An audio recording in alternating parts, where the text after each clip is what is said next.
everyone. I think you can hear me okay. I am so happy, delighted to be here with you today. In my role at the American Council on Education, often I'm asked, are there any state systems that are doing a good job and trying to do things in a coordinated way to help adult and non-traditional, post-traditional learners? And I always say, yeah, you should take a look at the Georgia system. They're one of the ones that are doing something. And now I'm able to be here with you. And I just wanted to applaud you because you are one of the handful of states in the country that are really trying to leverage and work together in order to help improve attainment and to support adult and non-traditional learners. As you heard, I come from your world. I come from public supported higher education, so I know a little bit about what you're dealing with on your campuses. And for the past 6 months, I've been in Washington, D.C. working at the American Council on Education. And from this vantage point, I'm able to see what's going on across the country. And it's been very eye-opening, very interesting. And I want to share some of our early thinking about this whole world of post-secondary completion and attainment, and hopefully we can spark a conversation at the end. So with that, I think I'll get started. And yes, this is one of my photographs, and I am just a kind of fledgling photographer, but it's kind of fun to integrate them into the presentation. I chose the metaphor of landscape because I think it's pretty apt for us. I think one of the things about landscapes is it's big. They also tend to change over time, and here are a couple examples. This is a map of the Washington Mall in Washington, D.C. It has the date up there, 1901, I believe. And this is the same area today. So you can see this particular landscape has changed and developed over time. We have more roads, more monuments. And just so we represent a little bit from my area where I come from in the west coast of the United States, this is a map from the 1800s of an area of the state of California called Santa Clara County. It's a little bit south of San Francisco, and it says the ranchos of Santa Clara County, and indeed, that's all that was there back in those days. And here is the same area today. We don't even call it Santa Clara County anymore. I'm sure some of the young kids who live there have no idea what Santa Clara County is. It's known as Silicon Valley.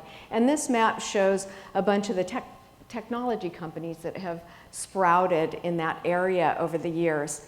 And I assure you, if you looked closely at the names of many of these companies, they've come and gone. That's how quickly the landscape can change. And I think it's true that in higher education today, especially in the field of attainment and completion and non-traditional students, we're seeing rapid change. So I leave you with that image, and what we say today is going to continue to evolve, and you'll be part of that evolution.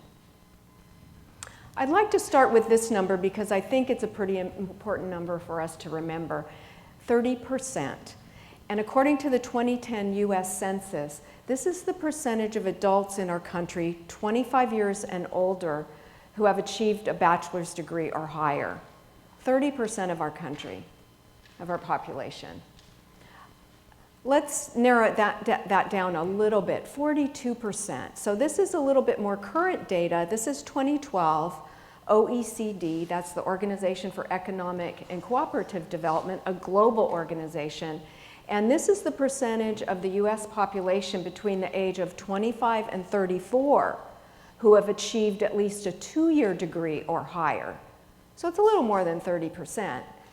But contrast that to the country of Canada. Their same statistic is 57%. Contrast that to the country of South Korea. Their same percentage is 65%.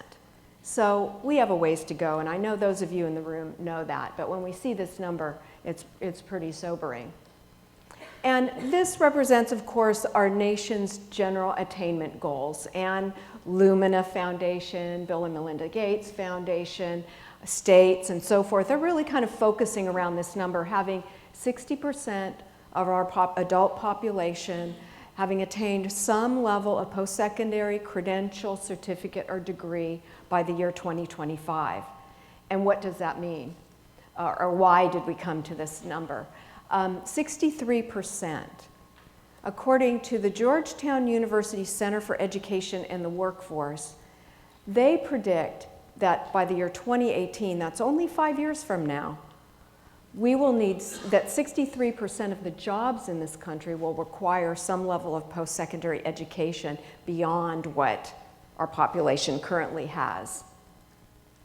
And what this kind of converts to is over the next 15 years, our higher education system needs to educate 1 million more Americans a year, each year, over the next 15 years. That's a big, big number. That's a huge number and a lot of work. So what are some of the other challenges that we're dealing with in higher education today? This percentage refers to the increase in the cost of higher education over the last 30 years or so. Huge increase, but I don't need to remind you of that. You work in public higher education. You certainly have seen some of this evidence every day. This is an example from your world where we see the green line going up. That's the amount of tuition and other revenue sources increasing in public systems, higher education institutions, as the other line representing state support is decreasing. And again, it's a diverging line and continues to do so. The private institutions aren't immune from this cost pressure or revenue or financial pressure as well. We can see that their revenue sources are decreasing, whether this is endowment income, whether these are gifts and donations, or whether these are their ability to raise tuition. Their revenue is going down, kind of tracking that red line, which is median family income. And we see it dip down during the height or the depths of the economic downturn that began in 2008. So this is where we're at, help. We have all these issues. What are some of the other drivers or forces that are converging on us right now? Some of these will sound very familiar to you. First, demographic changes, lots of demographic changes. I think we all know about the various diverse elements that are coming into our country. We have states, at least 4 states, that have no majority. They're minority majority states. California, my home state, is one of them. But the whole country is really moving in this direction, where we have a more diverse population and more diverse students than ever before in all sorts of different ways. Diversity in terms of ways people think, their learning styles. Think about the youngest students who are what we're calling digital natives, right? I just finished a book that you might be interested in called The Shallows by Nicholas Carr. I believe it's Nicholas Carr. Definitely called The Shallows. How the internet is affecting our brains. There's a concept, and maybe some of you are from the field of psychology or cognitive psychology, a concept called neuroplasticity, that it means our brain adapts and changes depending on the challenges that we give it. So for example, there's been studies of taxi cab drivers in London who are known to have memorized the complex map and streets in the huge city of London. And that, according to MRI studies, that portion of their brain responsible for geospatial processing is more active and more enlarged in London taxi cab drivers than the general population. Or other famous studies about right-handed violinists. The portion of their brain responsible for the left hand movement is more developed than in the general population. So what this means is what we do routinely and regularly kind of has an effect on our brain. So think about it. When the humans turn from an oral culture, verbal storytelling culture, to a reading culture, our memories became less acute. We didn't have to memorize as much, but other functions became stronger. And so we might think that in this age where we're constantly looking at smaller and smaller bits of information and trying to process things, that it might affect our brains. We don't know exactly yet. There have been some preliminary studies on multitasking and processing while you're doing multiple things. But I think the new younger students are going to be quite different in terms of how they learn, how they interact, and we're seeing that as well. And that only goes to say that it's very diverse. We're dealing with younger students plus older students as well, all at once. We have students with various challenges in terms of perception, and there's all kinds of diversity. In general, our population is getting older, and so that has an effect as well. So we need to think about all these demographic changes in all the different dimensions and how we are going to help accommodate and help all of our students be successful. This is one of my photos. We live in a much more global and internationally connected world. And that's something that we need to deal with both in welcoming international students into our institutions, but also helping our own domestic students understand more about what it means to be a global citizen. And this also goes to the heart of our attainment and completion agenda in this country, is instead of the US sending jobs other places, can we create a workforce that's globally competitive so that we keep those jobs and incomes in this country? Now, this photo, I have to tell you about this because I think it is a good example of how internationally connected we are. This is a photo of the X Factor auditions in Changsha, China. Now, X Factor, it's not as popular anymore, but it's kind of like American Idol or The Voice. Now, this is not in Beijing or Shanghai. This is a city in central China in Hunan province. It's a small city of only 6 million in China, but that's how internationally and globally connected we are, something to keep in mind. Of course, technology is everywhere. It's affecting every industry, including ours, in a big way. And we'll talk more about some of the newer innovations and newer ways that technology is impacting us later on in this presentation. This is another trend that I think we're going to be dealing with more and more in higher education, an overall sense of consumerism on the part of students and their families, their parents.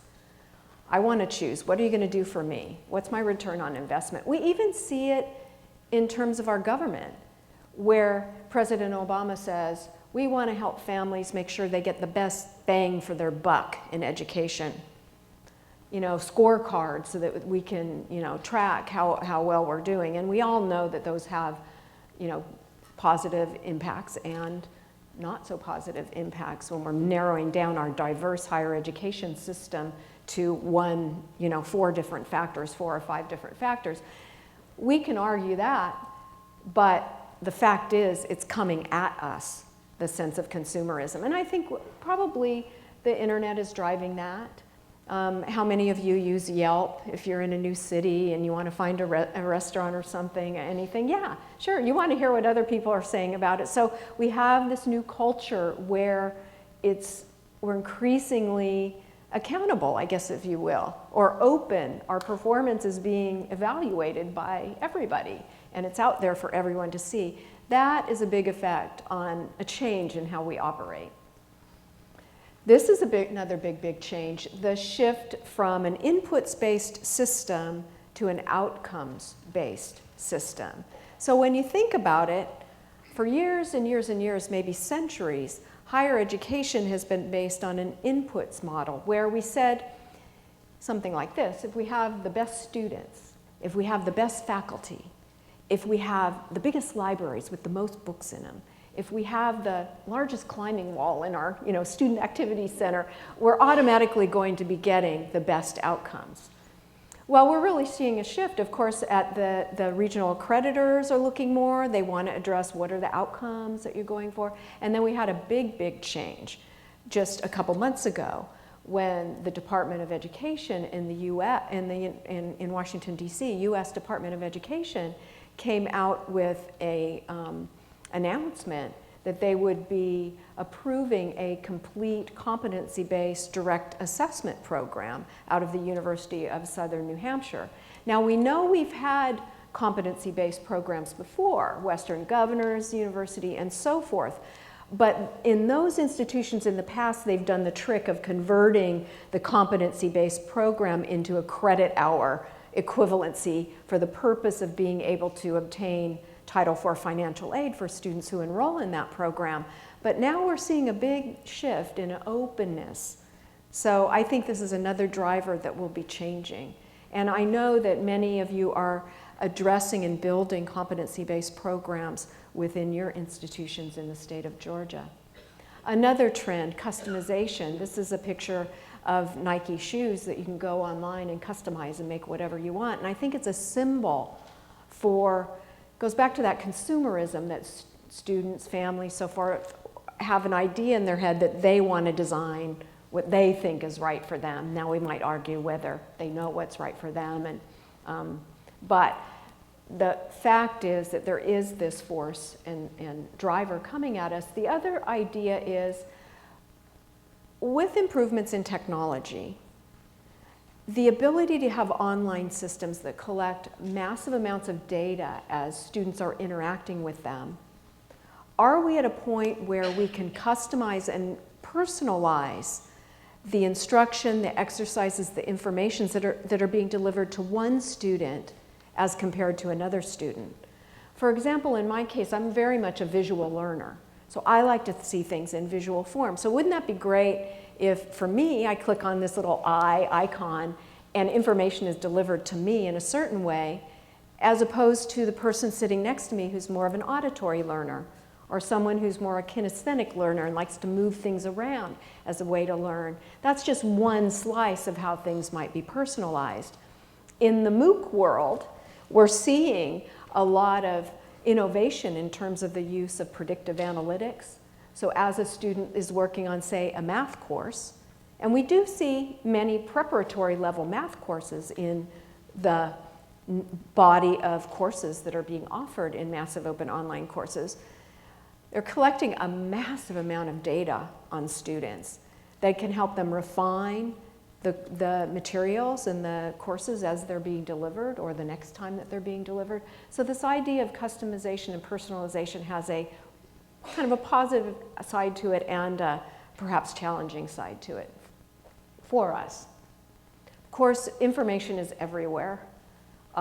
It used to be that universities were the repository of information and that our faculty were the ones who delivered that information to students, but now it's completely different. And think about in the medical field now, you know, if you have a problem, you call your doctor? No, you go on the internet first, you kind of check it out first, and then you decide, oh, this is serious, let me go in, and then you say, oh, doctor, I checked this out, and I think, you know, this is what, you know, think about how that's changed. Well, I think higher ed, it's the same thing. You know, students are seeking out their own information, or it's being just, they're bombarded with it, and our roles are really different. And maybe our role is one of curation of information. What is the important stuff? What is the valid stuff? What is the good information? And then coaching students, mentoring students through the learning process. That's quite different than in the past. And that brings me to the role of the faculty. And I think that's something that's really changing. And that's going to be one of the biggest changes, perhaps. Here you're looking at a photo of a classroom at Massachusetts Institute of Technology back in the 60s. Were any of you there? Sometimes when I speak, there's someone who says, yeah, that was my professor back at MIT. This is a classroom at the Massachusetts Institute of Technology today. Now, as you can see, not much has changed. It's basically a lecture format. We see the students have more devices on their desk, and maybe they're dressed a little differently, and it is a color photograph, but not that much has changed. Again, think about the medical field. You know, what has happened in the medical field? What kind of development since the 1960s? Quite a few that we all benefit from. So I think we need to think about how we're going to change. Now, we know online education has been around and been applied successfully, refined for the last 15 or so years. But I think we're at a point where we're going to see some more rapid transformation. Faculties are changing whether we like it or not, because in the 1970s, on average across the US, 30% of the faculty members were adjunct, not full-time, they were part-time adjunct. Today, it's flipped, and 30% of our faculties are full-time tenure regular faculty. So the nature of the faculty is changing whether we want it or not, but it might change even more, where depending on what type of institution you're at, the faculty role is becoming disaggregated. Let's look at just teaching. Just teaching. The teaching role is becoming disaggregated. It used to be, or maybe it still is in most cases, that faculty members do everything, vertically integrated. So they design the course, they get it approved at their institution. They source the materials, the textbook. They perform the instructional design. They sequence what's going to be taught in what order and what class. They design exercises. They create assessment methods, usually examinations. They actually administer, they deliver the material, they administer the assessment methods, they grade, they assign a final grade.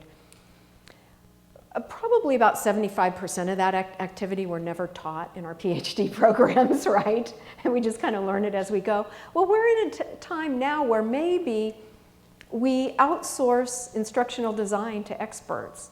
Maybe we outsource the sourcing of the best materials that then as a faculty member we get to approve and review and all of that to others. Maybe we outsource the design of the assessment methods to people who are experts in that. So teaching a university course becomes a team effort. Of course, the faculty is the key person in that team, but the faculty then is the one who becomes the curator of information and the coach of students, perhaps. I think it's a driver. I think this is a force that is coming at us, whether we like it or not.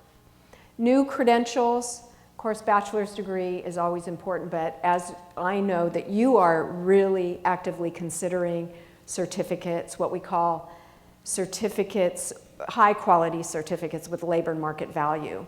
I come from the continuing education world, and you get a piece of paper for sitting in a class for one day. That's not what we're talking about when we're talking about a certificate that carries academic credit, that's been vetted by our institutions, that is a robust body of knowledge or a sequence of courses.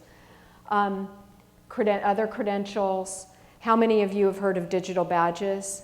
Kind of a new emerging credential, something that's interesting to watch, that is more granular, that is focused on narrower areas of competencies, and be very interesting to see how these intersect with traditional higher education. Right now they're kind of on the outside, more in the professional development sphere, but it'd be interesting. What if we had a class? I have to give credit to the person who gave me this idea. I was at University of Illinois, Urbana-Champaign, talking with a group of faculty, and a communication professor said, well, I teach a class in health communication, intercultural health communication, and what if in my class students could earn badges in intercultural awareness as part of the class, or communication, or teamwork. So in addition to seeing the transcript with the class, you could see what were some of those sub-competencies that the student was able to achieve. I don't know, it's something interesting. But the idea that these are badges like Girl Scout or Boy Scout badges, that's something that's emerging.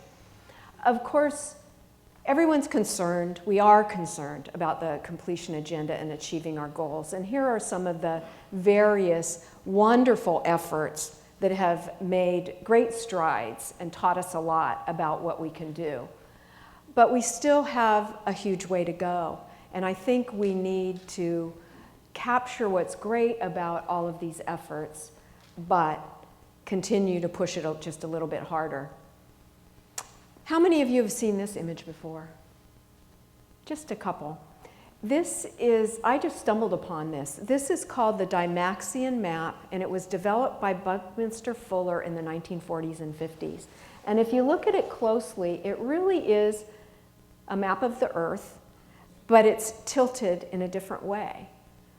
And when you look at it this way, we can see that all the continents really touch each other, either directly or through very narrow distances by archipelagos. And what I'm proposing here, going back to our landscape metaphor, is that this is how we need to view our change in higher education. We're not going to throw out everything from the old. We're going to capture the wisdom of the status quo, but we really need to tilt our thinking in a new way in order to achieve what we need to achieve, in order to help those 1 million more students a year for the next 15 years. We're going to have to do something differently.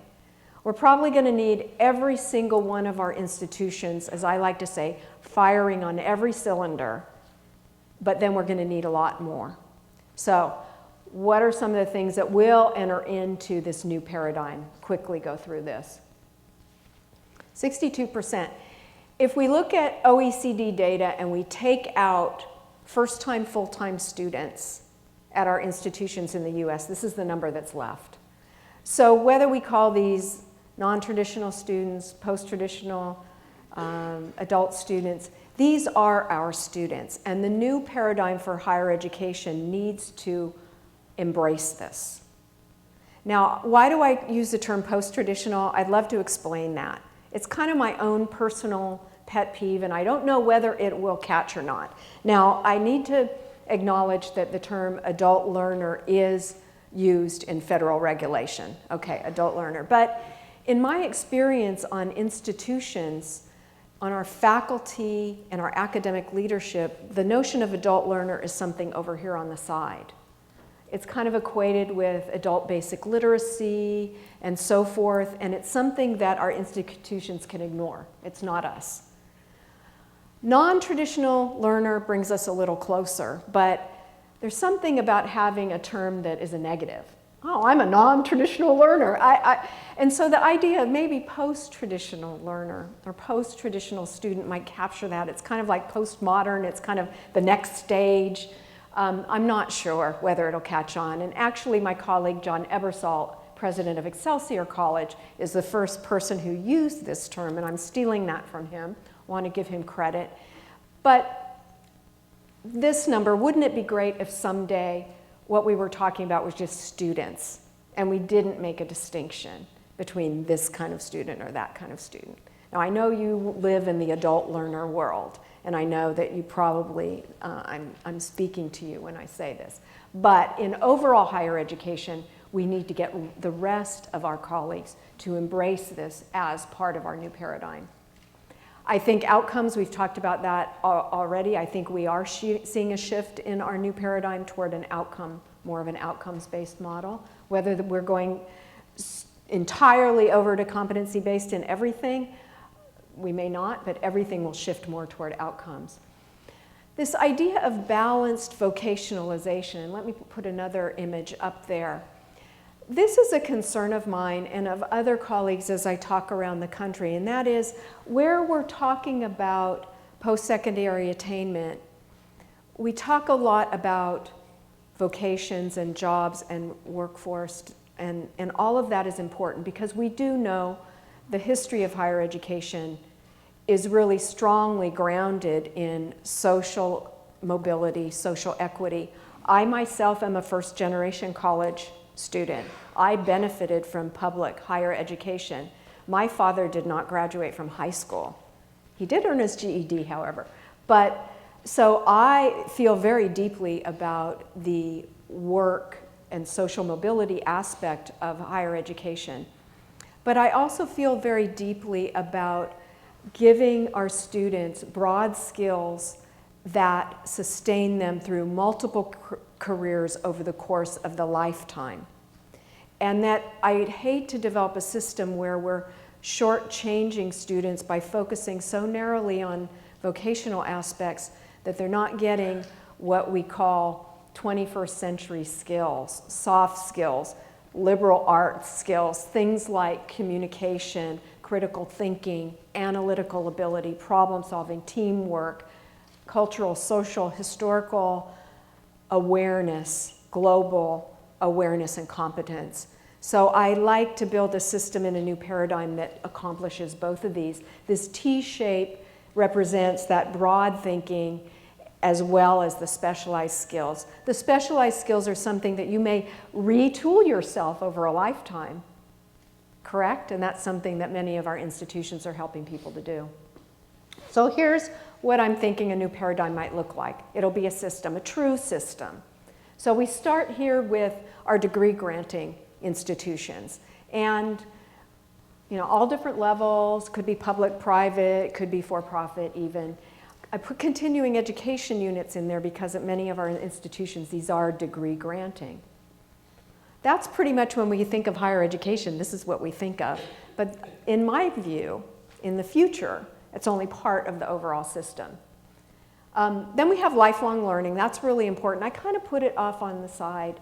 I was in England speaking a couple weeks ago, and they refer to leisure learners or hobby learners. And I think that's very much an important part of our culture, but it's kind of outside of the credentialing and degree portion of higher education.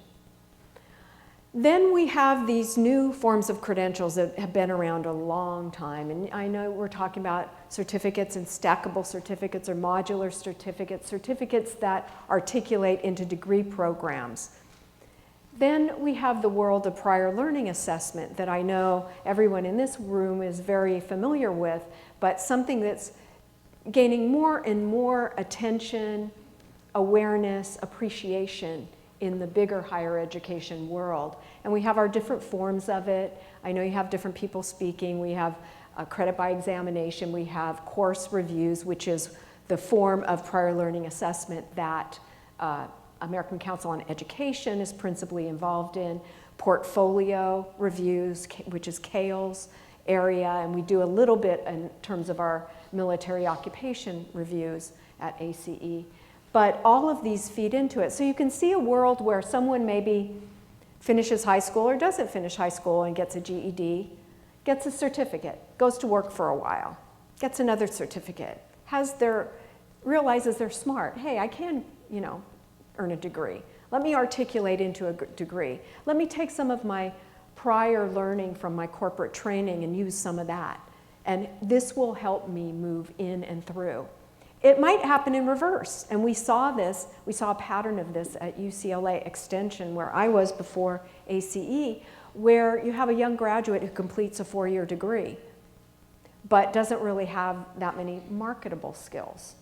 So that student immediately goes into a certificate program. We had things like music majors that went into a independent recording industry certificate, or music recording industry certificate, or an art history major going into interior design, or any number of things. I have a French going into jewelry design and business and opening up her own design company. So it can go in different ways, or people can work for a while and then come back. What if we truly had a system that was connected and we had the credit mobility that allowed people to move in and out in different ways throughout their lifetime?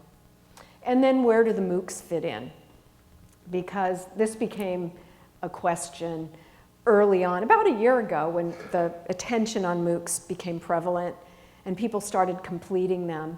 Even though the completion rate is 9 or 10%, when you're talking about an enrollment of 100,000, that's still a big number of people completing a class.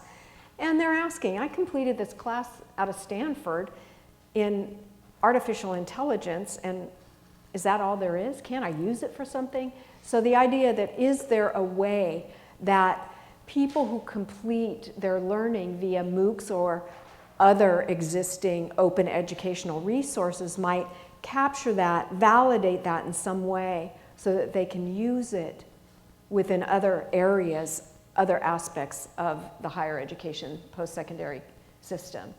And then I've recently added badges in there. Where may badges fit? And I gave you one example of where they may fit.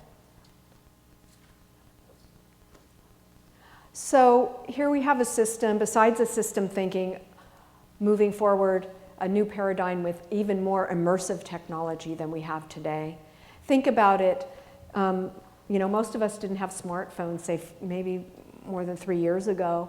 And now all that we can do on our phones. And pretty soon we'll have glasses, Google glasses, that will have that function. And we'll probably be wearing clothes at our computers, or we'll have them embedded. Who knows? But it would be a completely different world. And we know with the pace of change, this is coming. And we have to have a world that embraces that. And then finally, I think we need a paradigm of institutions that are more rapidly adaptable. I showed you those photos from Massachusetts Institute of Technology, where we can say in certain aspects of our institutions we haven't changed that much. Can we develop a new world, a new paradigm, where we are far more adaptable and permeable with each other? So let me tell you a little bit about what American Council on Education is doing. You heard in the introduction that I'm new there. I have a new position that was just created, and I oversee a center called the Center for Education Attainment and Innovation, and that's a new center at ACE, and it's specifically to talk about these issues, to create an agenda and strategies, and to help our institutions think about that. It's part of the history of ACE in a way, because we have always helped our member institutions see what's next. What is coming at you? What should you be thinking about? So this is a focused center that will help institutions think about what is happening in terms of innovation and attainment. The other side of ACE is we have a long history in prior learning assessment. So credit by examination with the GED exam that was developed after World War I and really came into play for veterans after World War II. And then, of course, we have our course review and credit recommendation service that, again, started with military education, training, and occupations to be a translator between two systems of education, military and traditional higher education, to allow service members and veterans to be able to capture and use and not have to replicate the learning that they'd already accomplished. And since the 70s, we've been doing the same thing with corporate workplace training and education. So we have that history, and we're kind of bringing it together and pushing it into the next generation for ACE. So this next illustration will talk about some of the big ideas that we're thinking about. First is PLA, we already have, but what we want to do is expand it even more. And I think one of our big challenges is to communicate to institutions to help them understand and be more accepting of what this is, how it works, and how it can help people achieve their goals, and it can help our country achieve attainment goals. But ACE, that's going to be part of what we're going to be doing, and you'll be seeing more there. We are also interested in MOOCs as a metaphor, if you will, for new technology innovation supporting education and learning, especially in the post-traditional student segment. How can technology help? And we have some research projects going on with MOOCs, and I'll give you a little bit of detail about that later in this presentation. So how will MOOCs, how can we learn from them? How can we learn from open educational resources? How can we learn from other technological innovations? And how might this be employed to help us with attainment goals? One thing we're particularly interested in is how can technology be employed to help first-generation low-income students, many of whom are perhaps challenged in their preparation to succeed in higher education. This is part of our research project that we have. PIL stands for Presidential Innovation Lab. And in this project, we're bringing together a group of 15 presidents and chancellors from different sectors of higher education. And we're combining them with a Silicon Valley nonprofit called the Institute for the Future. The Institute for the Future is one of these think tank, futurist, IDEO, design type firms that helps companies, consumer product companies, organizations, governments envision and plan for the future. So we're going to get them together with these presidents and chancellors and try to envision the higher education system of the future. And what might a new business model look like? And we hope that we can come up with some ideas. Not that we're going to say this is the answer or you must do this, but let's just get some real answers down on paper. We're all talking about radical transformation. We're all talking about that, but what might that look like? So through this project, we're hoping to be able to bring some of that to the table. A new portal. This is a big idea that we have. Think about it. You're a post-traditional learner. You've been laid off from your job. Your whole industry is completely going away, and that's true. It could be journalism, it could be printing, it could be a lot of different things. What do I do? What's the first thing I do? I probably do an internet search, educational programs or something like this. What comes up? A bunch of stuff.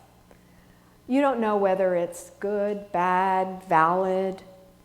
You're kind of kind of on your own there. In addition, you probably have education from all sorts of different places, from this community college, from this degree program, from your different jobs. Wouldn't it be great to capture that? What are the good programs? What are the jobs that are out there that are hiring in my area, in my region?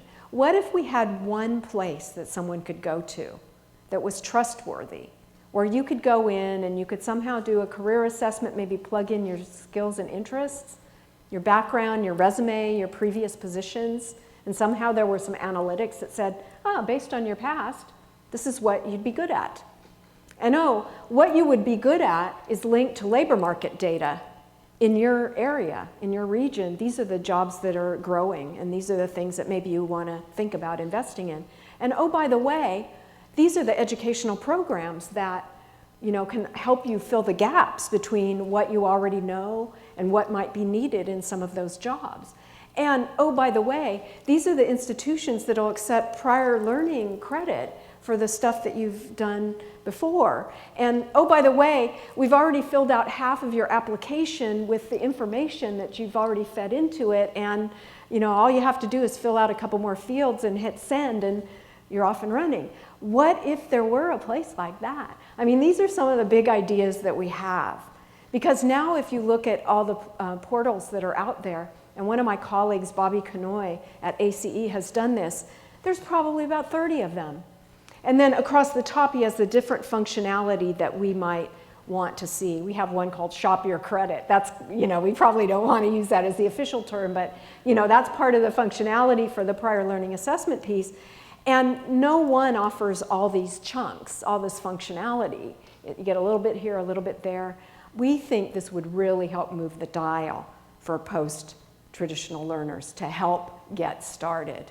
And so we'll see if we can use our convening power. We won't do it on our own, but maybe we can bring people together who can help make this happen. And I appreciate your reaction to that. Credit bank, same idea, similar idea.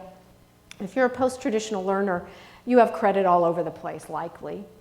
And if you're going to take that next step into that next program and in an admission process, gathering all those transcripts, it's very difficult. So what if we had an aggregator that spoke to all those databases with one password and somehow could help you gather all that in your next step?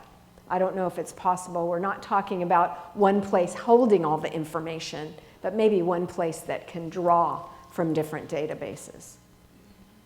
Transcript for the future. This is another big idea. So think about it. A transcript is something we all understand, right? It's a standard format. Any of us in this room can read a transcript. We know what it means. But what will it look like in the future? Well, in the future, it probably won't be a piece of paper. And it may capture both formal degree programs like a transcript does now, but may also capture your certificate programs, your MOOCs, your workforce, corporate stuff, your military, your credit by examination, portfolio. What will that look like? We probably need someone somewhere to convene a conversation around standards. There's many for-profit companies, I'm sure you're aware, that are very interested in getting into this space, if you will, and they could probably be a partner in these efforts, but maybe it's a more neutral party that starts the conversation about what will be this transcript of the future. Underlying all of this, I think it's important that we listen to the student voice, that we're not the experts on high deciding, creating, and delivering a product, but that we weave in the student into the conversation on all of these ideas. Of course, policy plays a role. Now, that's not my area at ACE, but we do have a big part of ACE, that our government relations, that's involved in policy, because we're going to be seeing changes. And ACE often is a lobbying organization, doesn't necessarily lobby for changes, but does have an impact in what happens in Washington. We also are considering building up our capacity in terms of understanding more about what's happening at the state and regional level, and so that we can convey some of the trends that we see back to our members. A lot of the changes in terms of attainment are happening at the state level, and your group is a perfect example of that. And then we're also thinking of launching what we're calling a blog space. It hopefully is an online community that will allow some sharing of ideas, and a place where some of these new ideas can be posted, where people can go to and learn more. So this is the big picture, just preliminary picture out of American Council on Education of some of our bigger ideas that we're thinking about, game-changing ideas that will do a little more to move the dial on a national level. And we hope to get a lot of input as we're developing some of these ideas. So talk a few minutes about MOOCs quickly. As you know, MOOC Mania started about a year ago with a huge growth of Coursera, Udacity, two for-profit Silicon Valley-based platforms, and edX, a nonprofit consortium between Harvard and MIT. These are some of the MOOCs, and FL, that stands for FutureLearn, which is a MOOC platform out of the United Kingdom. Open University there will be launching their own MOOC platform very soon, and I think theirs will be big as well. CMOOC. This is the early stages of MOOCs, massive open online courses. I don't even define it anymore because I can't imagine anyone who doesn't know what MOOC stands for, but I will. In the earliest stages, MOOCs were part of the open educational resource movement and really were distributed peer learning. There wasn't a faculty member. It was a very distributed model. So this is the earliest stages from about 2008 to 2011, the connectivist MOOC. Then that brought us into this stage, the X-MOOCs. And this terminology comes from edX, HarvardX, MITX, which is, this other thing that's separate from our traditional, but it's big and it's open and we're sharing with the world. But it's more directed. When you think about the MOOC world we're in today, these are courses that are a pretty traditional model. You have a faculty member. Yeah, they're big. Yeah, they're free. Yeah, there's, no admission requirements, but it's still faculty driven. It's based on the lecture. Yeah, we're chunking them up in smaller parts, but it's still basically a lecture. So it's very much a similar model, but this is what we've been in for the last year, the X-MOOC world. And I think it's extraordinarily interesting. I don't know if you're tracking this, but I happen to look at the daily feed from Chronicle of Higher Education and Inside Higher Education every day. And for the last couple of days, on Inside Higher Education, above the line, their main stories, there has been no story on MOOCs for the first time in approximately a year. And Chronicle of Higher Education a couple days ago, above the line, no story about MOOCs. So I think we're seeing maybe a different era. And here's the name that I'm coming up with for this new era. I have a couple possibilities. One is HMOOC, which I'm calling hybrid MOOC. And the next is MOOC 3.0, which is next generation. I think that's what we're in now. And let me tell you why. Credentialing models, that's intersecting the MOOCs into that system. There's different ways to do it. We don't need to go into detail. We have seen some innovation in terms of how different institutions are integrating MOOCs into their degree programs. edX, if you take a proctored exam at a testing center, you get credit. San Jose State University is importing some Udacity MOOCs into their curriculum, so it becomes their curriculum, and so on and so forth. And of course, ACE has done a pilot project where we've applied our course review process to some MOOCs. You know in this room about ACE credit. It's a process whereby faculty reviewers review education and they make recommendations as to credit equivalencies. So we have been applying those to MOOCs. Here's our first pilot courses that received credit recommendations out of Coursera. These are the courses, and of course it lists the source institution, because on Coursera they don't create their own courses, universities create them.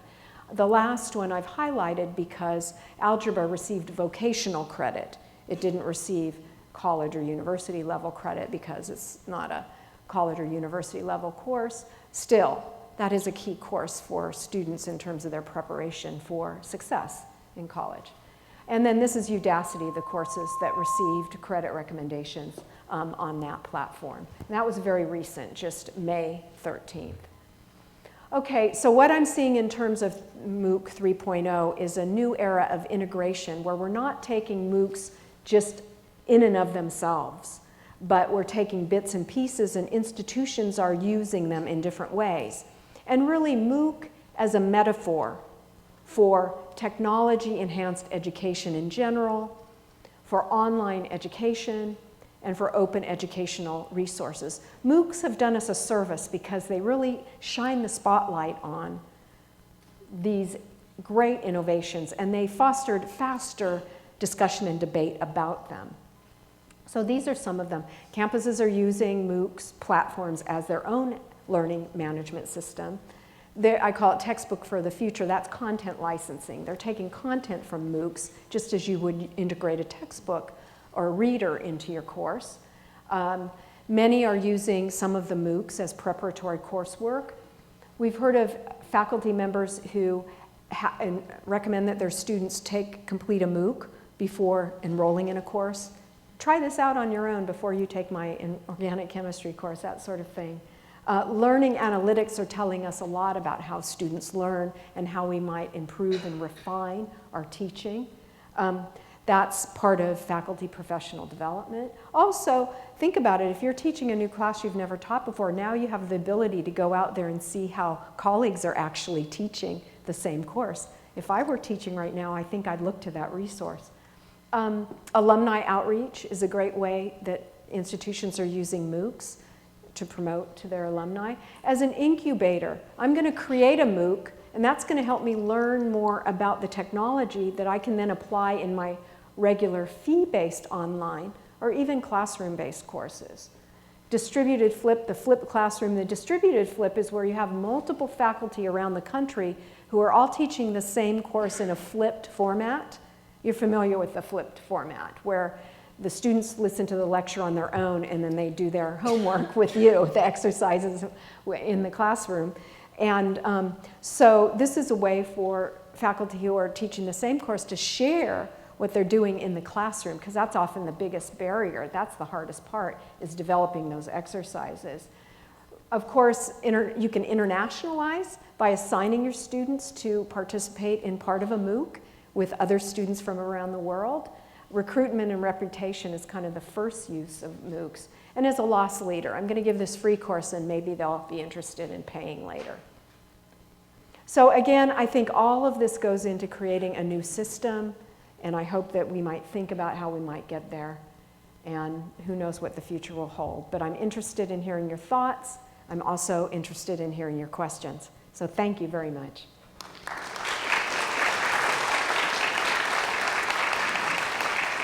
And because this is being recorded, we have microphones for the questions, so please raise your hand. Or comments are welcome too.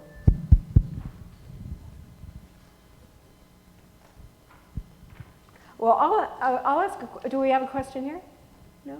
I'll ask a question of you. You know, does this resonate with what you're doing? That idea of, let's take the system picture. Is that something that you think could work within the state of Georgia and the Georgia system? Oh, we have a hand back in the back.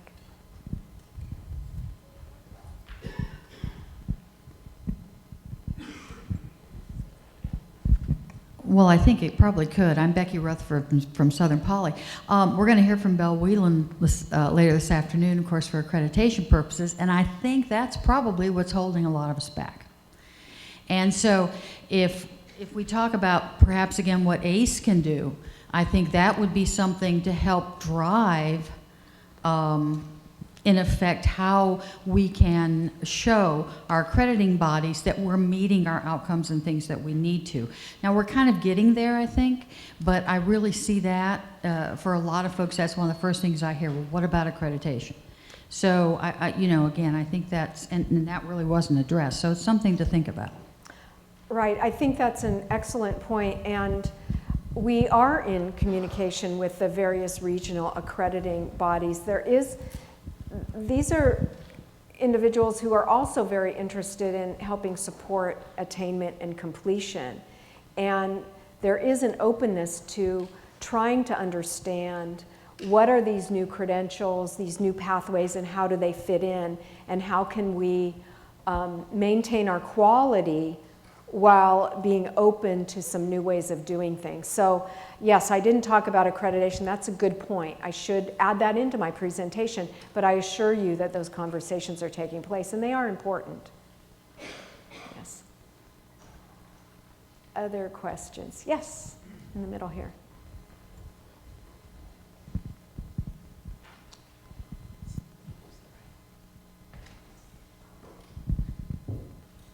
My name is Dean Ehrlichs, and I'm from Armstrong Atlantic. One of the issues of this changing landscape actually is addressed in something called intermediate disturbance theory. If there's any ecologists here, you would know that the more the landscape changes, the less likely it is to build anything or be productive on it. And if there's no change, there's very little production. But if we can find that intermediate zone, there's a great deal that we can do. What is that? It's intermediate? Intermediate disturbance theory. I will look that up. I think that's a good point. So I was having a conversation with some colleagues recently about how chaotic it feels right now with all the change. And I know that a period of chaos is kind of necessary for change. But you're talking about an equilibrium.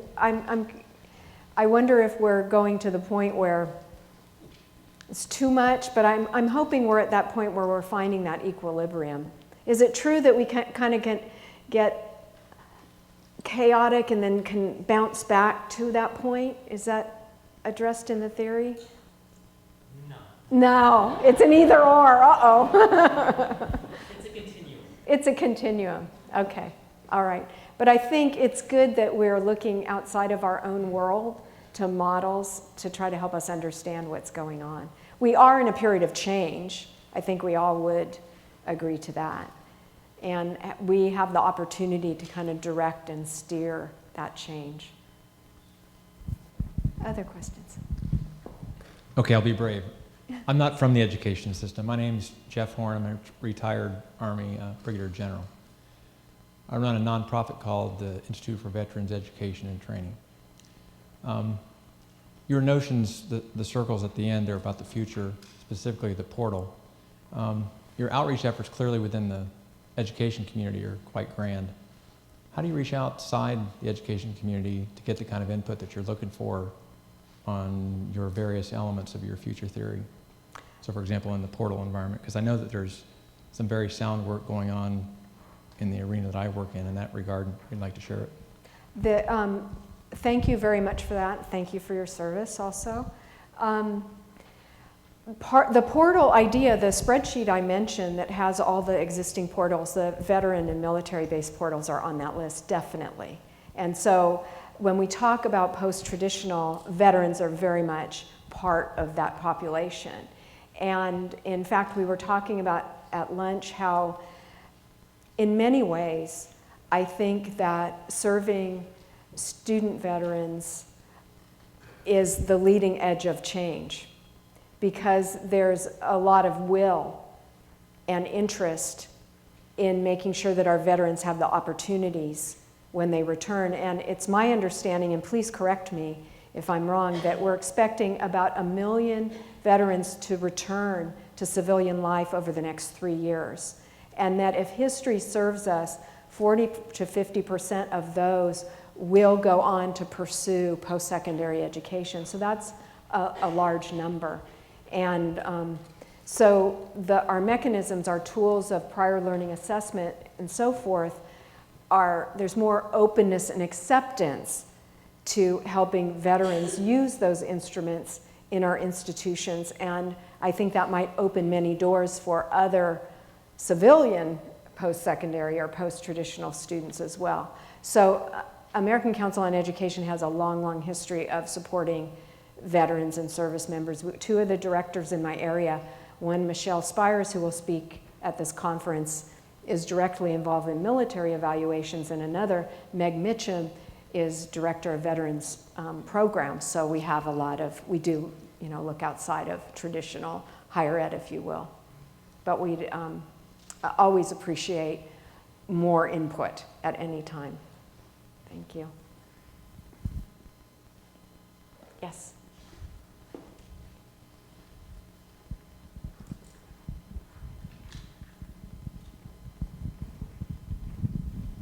Here I go again. This, I think one of the problems we're going to run into, and this is probably happening all over, is getting our faculty to agree. And of course, we haven't addressed that, and we'll be talking about that probably in some of our sessions. But in some ways, this group, we're preaching to the choir. But this is a very, very small, percentage of our faculties. And so to me, again, that's one of the biggest issues we're going to have to address. I hope we don't have to wait for another whole generation, to come along where our younger faculty and so on are certainly immersed in technologies and they embrace this. I'm hoping we can find ways to have this happen quicker. I agree. Coming from higher education institutions, you know that you can't do anything, you can't enact any major change without getting faculty buy-in. And in fact, my colleague Mary Beth Lakin, right here in the audience, came up with the idea. I told you about the PIL, the Presidential Innovation Lab, and Mary Beth said what we need is a FIL, Faculty Innovation Lab. What we need are a bunch of FILs. So and again, how would we select the faculty? Would it be within sector, within discipline? Would it be cross? Would we go with the kind of the early adopters of change? Would we take the curmudgeonly ones? I don't know, but we would, but do the same thing if we could invest in getting faculty to come into a group and have professional facilitation that's experienced at this future thinking and driving smart minds to think together about a future state, way out there, where individuals come into the room and they take off their institutional affiliation, they take off their disciplinary affiliation, and they're smart people who care about higher education, thinking about the future. And if we could get a bunch of those happening in the country, and the findings out of that, and perhaps creating a group of advocates and evangelists among faculty.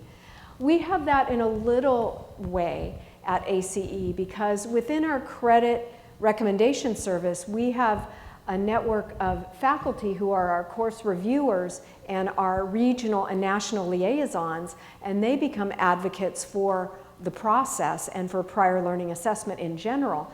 So they're the ones we bring to talk to other faculty in a peer-to-peer way. So we need to magnify that network. And when I talked about the one circle, which was PLA, that's growing awareness and acceptance, you hit the nail right on the head about faculty need to be really front and center in this process or it's not going to work. We can come up with the greatest idea in the world, but we need to have their input. And, let's face it, who are the smartest, most creative people on our campuses? It is our faculty. So we would be silly not to capture that brain trust with this problem. So, I agree with you, I guess I'm saying.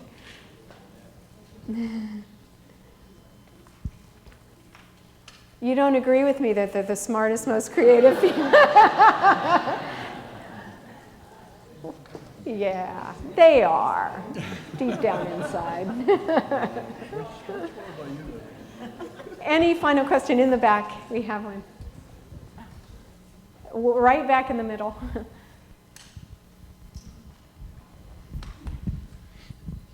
I'm Nathan, I'm from SPSU.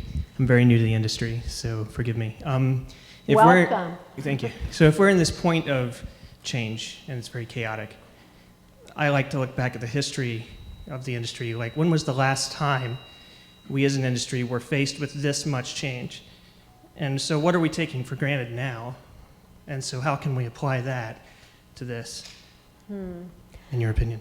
Let's see. Now, I'm interested in other people's thoughts on this. So, you know, maybe this is because we just had the film Lincoln, but it was right after the Civil War that the Morrill Act was passed that created the land-grant universities. And so that was a whole new conception. Before, really, higher ed was based on the liberal arts model, you know, contemplating out in the woods model. That's what universities were. And really the land grants created the modern research university and completely opened access to higher education and had a focus on the professions and on a focus on economic development. So none of us lived through that phase. We benefit from it. Many of our institutions are land grants. But that, to me, would probably be one time when it was a really huge change, and it was probably really challenged, you know, to think, we're building Penn State, or we're building Michigan State, or we're building, you know, those are big challenges. I'm sure we can learn from the past, so going back and looking at some of the thought processes there, but remember, times are so different. I talked about some of the ways that it's different in terms of the technology and the demographics and the globalization. So I think that what we'd be able to capture from those times might be valuable, but we'll have to reinvent for ourselves this time around too, just as they did then. They had no framework or roadmap back then. And then other movements, of course, would be post-World War II, the GI Bill, creation of the community colleges, and all of these are around economic development, access, and so forth. And what are we talking about today? Economic development and access. So anyway, well, with that, I think that's a great time to stop. And I, again, applaud you for your work, for your passion. I share your passion. And I really look forward to seeing all the good things that you're going to be able to do. Thank you.